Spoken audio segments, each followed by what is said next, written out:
ఇప్పుడు అక్కడ ప్రచారం చేసిన బాబు గారు కూడా మన జైలుకి వెళ్ళి వచ్చారు కదా. అక్కడ ఢిల్లీ రాజకీయాలను క్వైట్ ఆపోజిట్ లో ఉంటాయి సార్.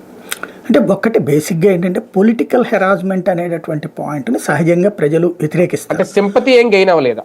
అవ్వచ్చు.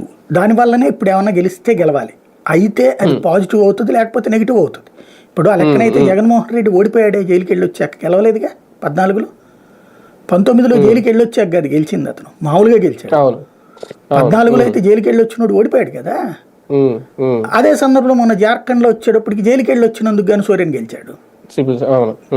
కాబట్టి అట్లా ఉంటాయి ఒక్కొక్కటి. ఇక్కడ దాంట్లో జైలు అనేదే ఇది ఒక లెక్క కాదు. కాకపోతే అక్కడ ప్రజలు అంటే బీజేపీ ఒక ధైర్యవంతమైనటువంటి దెబ్బేసింది అనుకోవాలి కేజ్రీవాల్ని అరెస్ట్ చేసి. అంటే తనని తాను పరీక్షకు పెట్టుకుంది.